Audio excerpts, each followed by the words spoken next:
Welcome to Marketing from X to Z, the podcast specifically created for small business owners who want practical marketing advice without the hype. We're your hosts. This is Mike Albuquerque representing Gen X. And this is Liz Bachmann, our resident Gen Zer.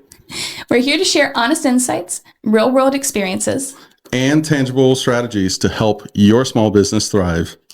Hey, Mike, do you want to start a podcast? Let's do it. All right, welcome back, everyone. This is episode 2 of our goal-setting episode. We're back 1 week later, Liz. Oh, yeah, definitely one entire week. Yeah, I mean, hey, listen, I have not changed this whole week, so I've been wearing the same exact outfit. I know I smell at this point. I'm sorry. We are practicing what we preach in batch creating content, just to be clear for everybody there. Yeah. So let's dive into it. So we're going to be starting now to look into the year ahead. Right. So we reflected in the current year in what has happened up to this point. And now we get to talk about, okay, let's look into what we want to change for next year. And then let's come up with an actionable plan for it. Does that sound good? Yeah, let's do it. Awesome. And I will do it by starting to be on the right episode notes. Yeah, that would be super helpful. Which I'm totally not.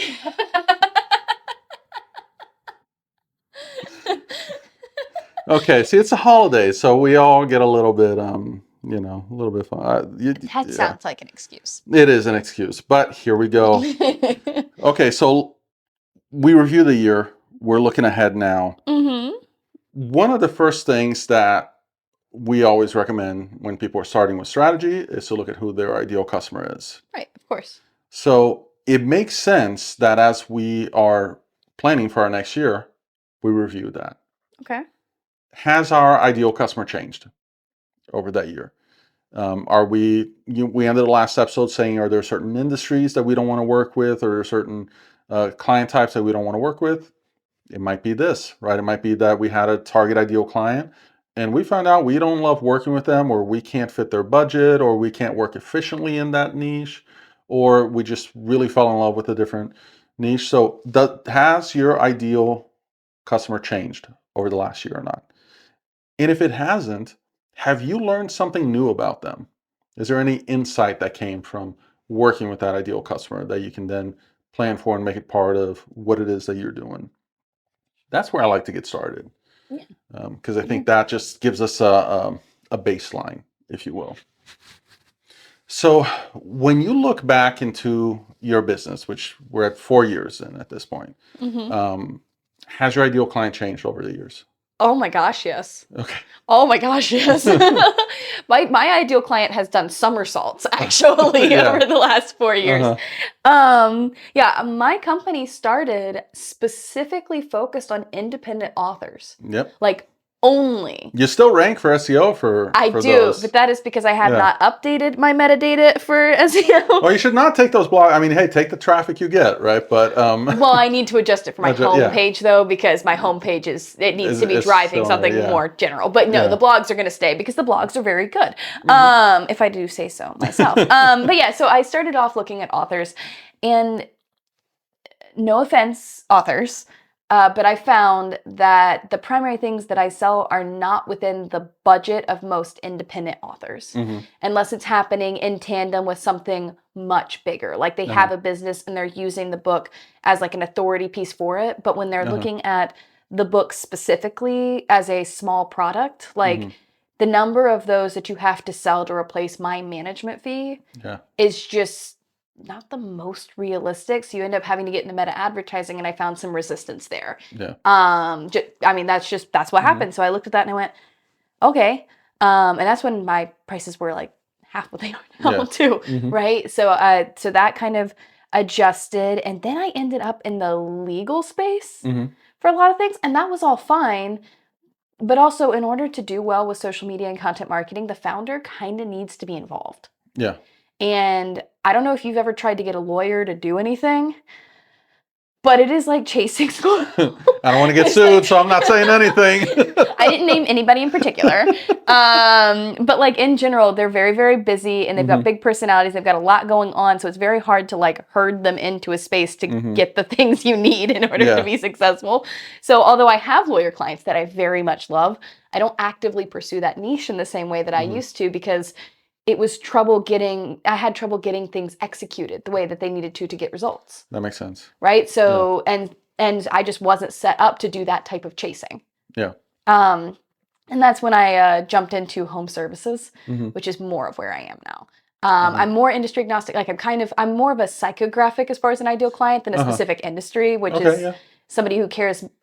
It's somebody who cares about the strategy because they care about doing it right, not just because they're trying to get through the gate they feel like I put up to management. Is really my personnel than anything else. But yeah, so no, I mean, I have like somersaulted through clients and done a variety of different things. Yeah, I think I've shared it with you before. I don't know if I talked about it on the podcast, but like my like when I started my agency, it was white label, and so and then moved to working with corporate clients. And for a while, that was my ideal customer. It was a large corporation. I onboarded a Fortune 500 client as being one of their partner agencies, and doing large projects for them. And at the end of the year, I had also started to balance that. Through that year, I started to balance that with small businesses. And I came to the end of the year just saying, there's no way I can make this work for small businesses. Like my prices just don't line up. The amount of times that it takes me to close a business is just a lot more. The revenue isn't the same. It doesn't make sense. And I was planning on shutting that down. And then I started reviewing the kind of work that I did, the people that I met, like the personal side of it, contrasting that with the Fortune 500 company and the type of work that I was doing there. And I just found out that, I just realized rather that I enjoyed a lot more the work that I did for small businesses. And I made the pivot based on that. I went from saying, hey, my ideal customer is going to be a Fortune 500 company, to saying, no, it's going to be the small business, the SMBs. So how do I adjust my offerings for that? Right. So that change of ideal customer led to a whole revolution in terms of how I offer my services and what my packages look like. I mean, I didn't even have packages. It was all bespoke, custom offerings. Makes sense. By then. But that was a big change. So, don't overlook the idea of reviewing your ideal customer, because there might be things that you learned about them, there might be options to better serve them through different services or products, or it might be that you just don't want to work with them anymore. And that was actually something like what you just said there. That is something true as well. Like, it's not that I don't work with authors anymore. I actually still really love working with authors because I love books and that's great. But what I created was consulting packages for them because it fit what they were actually looking for better, because they're already writers, they're already creative. And so, it was matching the thing to the person, and then also making sure that I'm aligning myself with what's gonna keep the lights on month over month and that sort of thing. So that your ideal person is making sure that you're not just always doing the same thing you've always done without looking at that is important. Yeah. Then our next path is looking into the direction that your business is headed. So anyone who's ever heard me talk about business knows that I'm a big believer in momentum, right? When you get momentum behind you, when you're going on a certain path, it is so much more instinctive to be able to double down on it and continue going that way. So I like looking at what direction is my business going. In the example that I gave of the year that I switched from doing corporate work to doing small business work, the corporate work came on the front end of that year, right? And leading to maybe Q3. The small business work came on the tail end of that, but it started gaining steam. And so I got some momentum in that industry, which made me feel more comfortable with continuing to move into it as well. So, looking at where has your business been going? And is that a path that you want to keep going on or not? You want to reverse course and do something different? Do you have any thoughts on maybe having your business going a certain way and pulling the handbrake and saying, I want to go the other way, or just doubling down on it? Oh yeah, have you got any thoughts? I always have thoughts. No, Hello, come out, thoughts. it's almost like I have a social media company and like attention or something. No, but no. So for me, actually, one of the big things has been my business. I tried to build my business on management and focusing it and on management.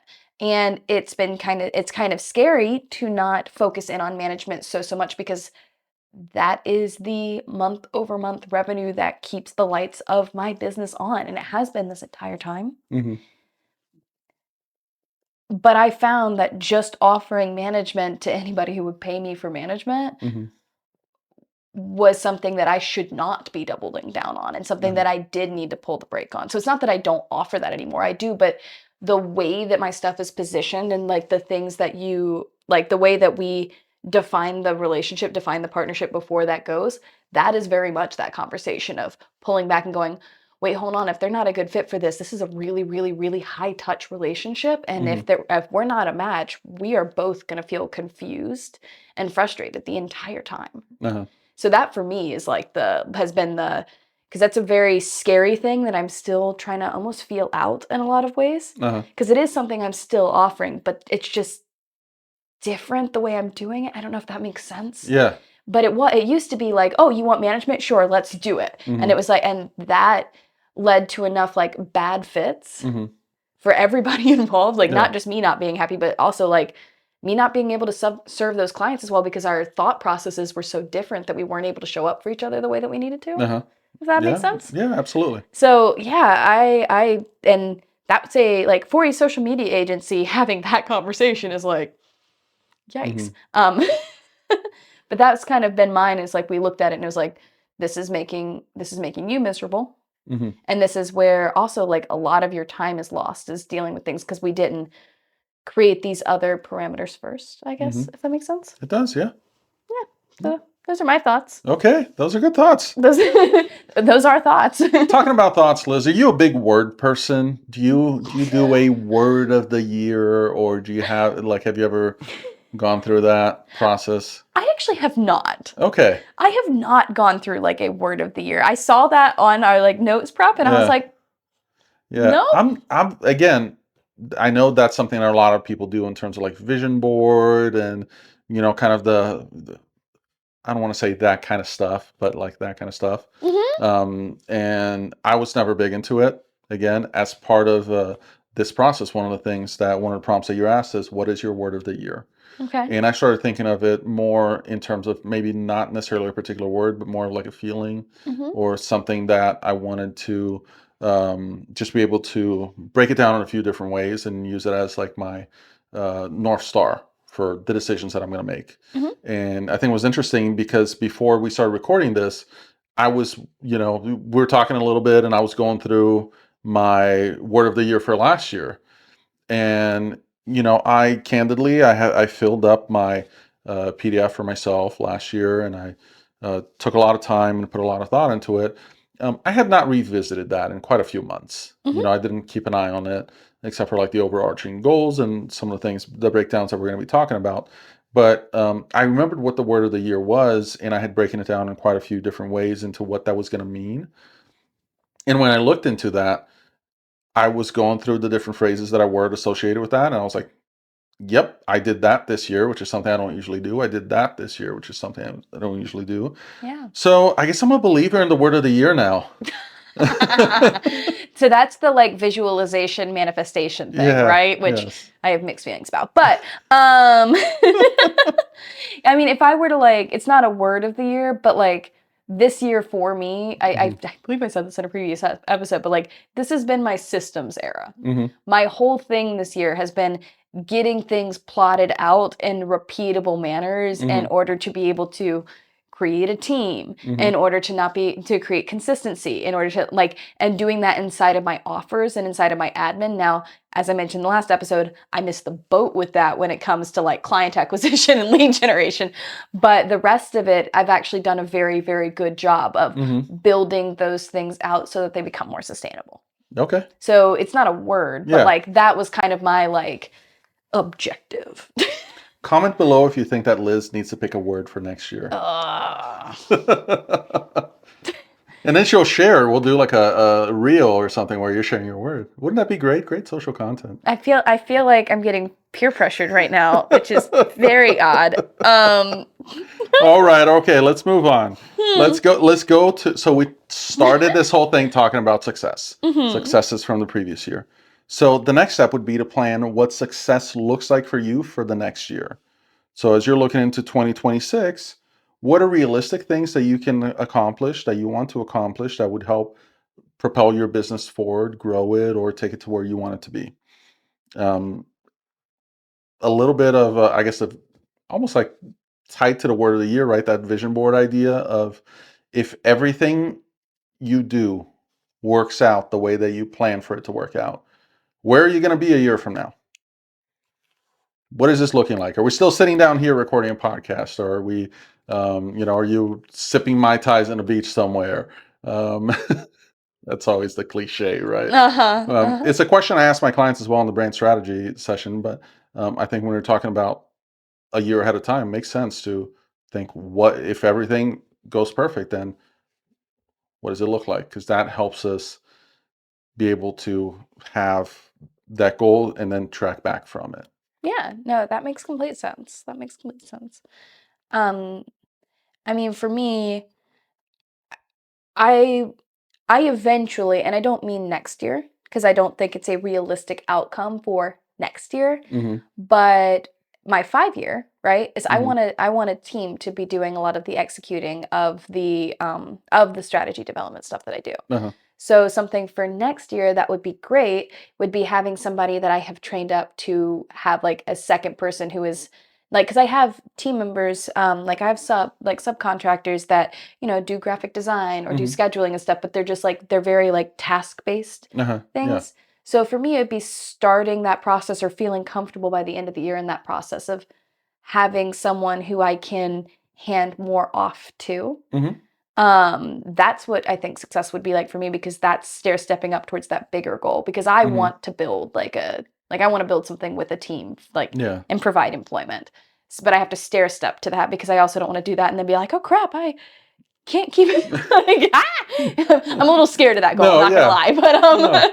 But yeah, so for me, that's what, if everything goes right, I'll have somebody that I have trained up next to me that basically like a junior Liz. Yeah.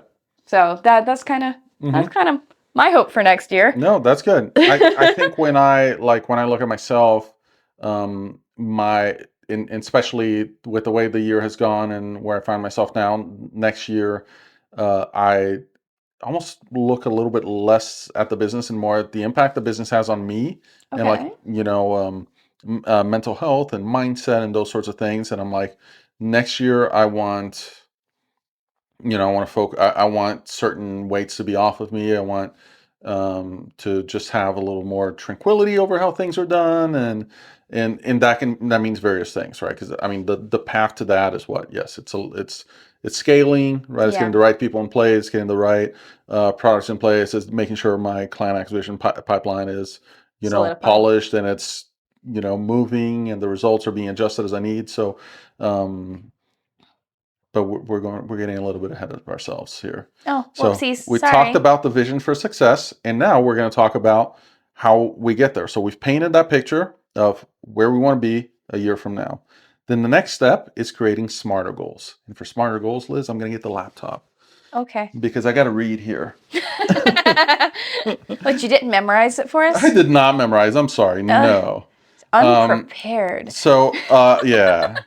So listen, I'm sure a good part of our audience has heard of SMART goals.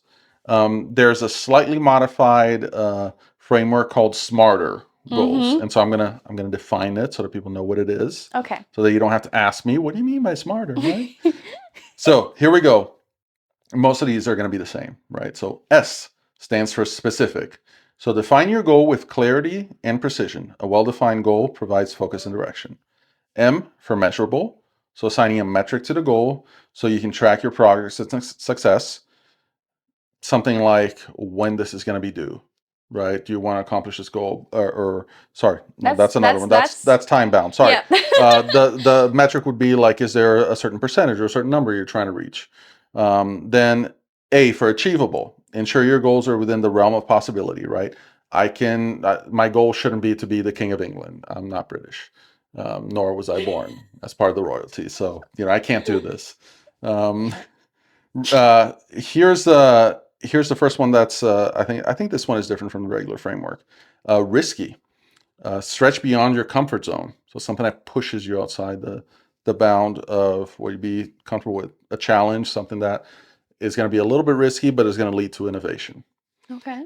Time bound. So there's our by when it's due, right? Define a clear deadline for your goals, because ASAP is not a deadline, and someday is not a deadline either. Rude.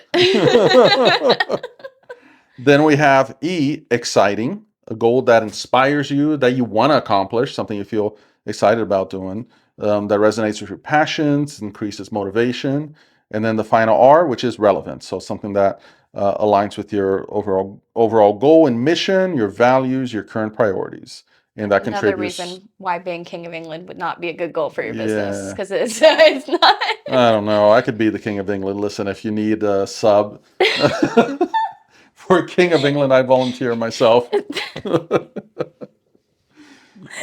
And this was the last episode of this podcast. It is not. So those are the smarter goals. So what I like doing is setting 3 to 5 smarter goals. Okay. And the reason I do some latitude between 3 to 5 is because sometimes you might have 3 goals that are more ambitious, or you might have like 1 or 2 smaller goals that are a little more, that are still important but a little bit easier. So 3 to 5 goals. Okay. I have not looked at mine from last year, and I'm looking at it right now. See how you did. See how I did. On the spot. Yeah. Yeah, I mean, some of the stuff I just need to track to look at. So I cannot affirm nor confirm nor deny at this point. If I achieve He's pleading them, the fifth. Yeah, I did reach. There's one goal that I reached. Okay, I can tell you that 2 out of the 3, I can tell you right now that I reached. That's great. I can tell you that 1 I'm definitely not going to reach, and then the other 2, I don't know if I have reached or not. Just I need to look at my numbers. They were close.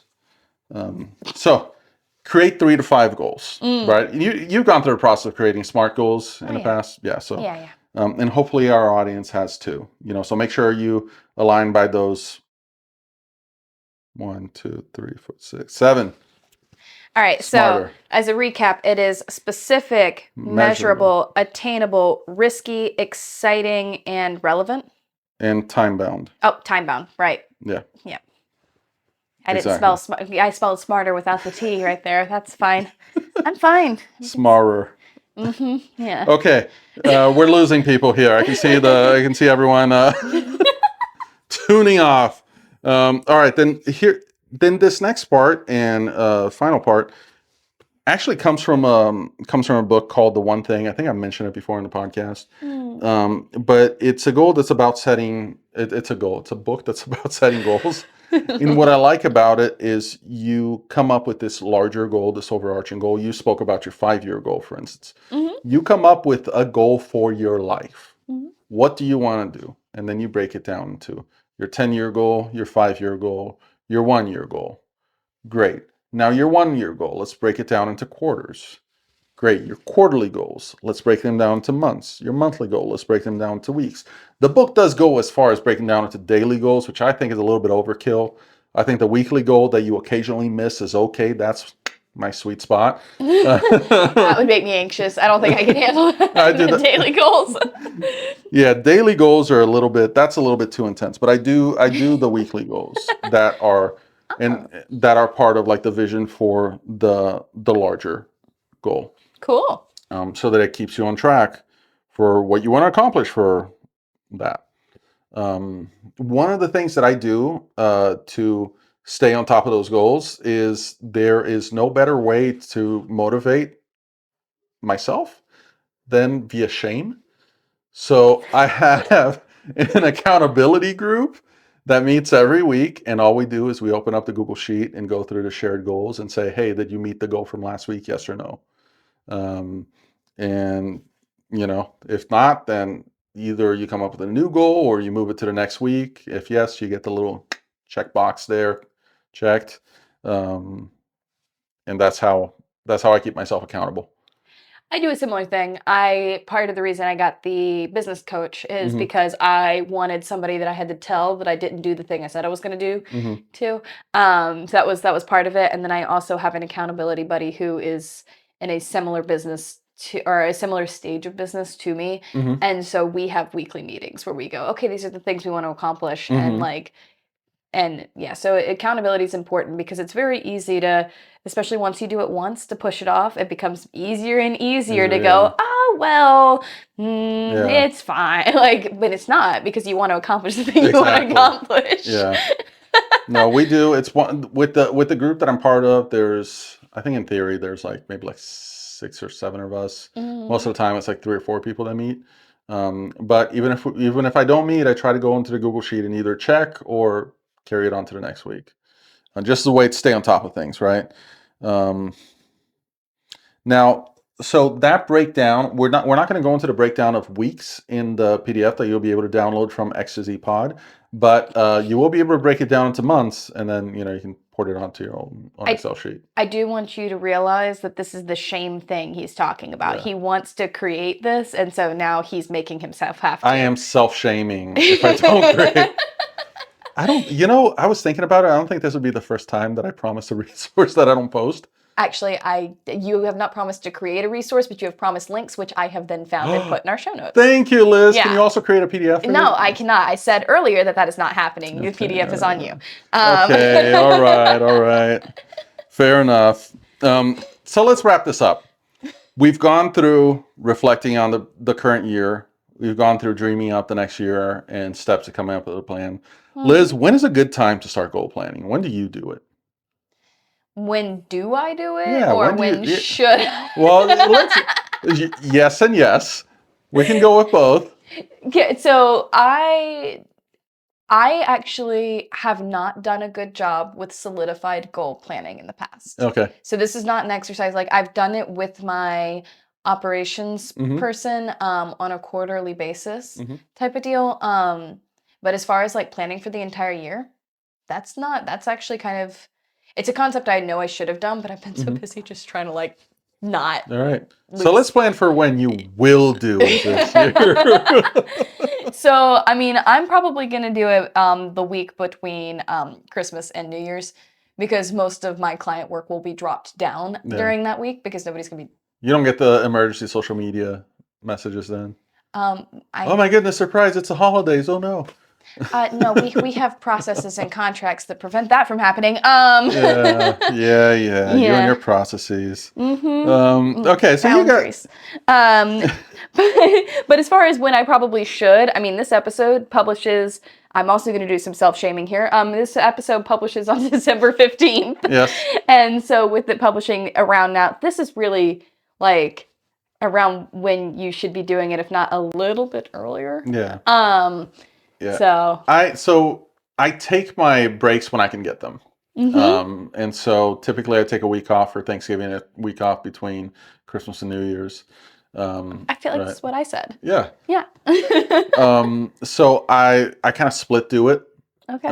That's the way I've done it the past couple of years. I've done it too I've done it too in the new year, last year, but I do like to start in Thanksgiving, and if I can wrap it up in Thanksgiving, then great. But most of the time it kind of carries through a little bit. I go really deep into the reflective part and get lost in numbers and stuff, and that's why I usually split it up, because I need a little bit of perspective. So anytime that you can get it done, even if it is the new year, right? If you're watching this episode and it's January, do it. Sometimes things are a little bit slow at the beginning of the year. You don't always hit the ground running, and you have a little more time to relax depending on the industry you're in. You can be a little more reflective. Well, also 12 months is 12 months. If you haven't done it yet, that's okay. Because when I did my planning with my ops person, we started our engagement in February. It's okay. Like the rules still do apply. That's true. Just either your year is, February to February, or you've got one less month to do the stuff. Mm-hmm. And so don't obviously for beginning of the year planning, if you want to have it walking in, then you want to try to do it, but don't tell yourself, oh, it's too late, I've got other things I need to work. It'll be helpful regardless. Yeah. So last question. Mm-hmm.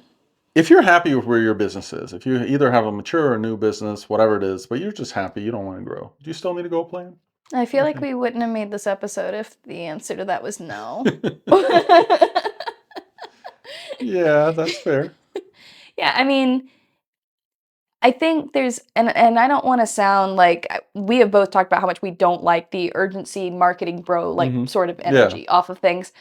But also, if you were not working on moving your business forward to some degree, it won't always stay something you are happy with. You have to keep, it's not you have to swim, sink or swim, no, but you do want to be. You gotta at least keep up with inflation, right? Yeah. Your goals may just might not be as drastic if you're happy about where you are and you are built something that you want.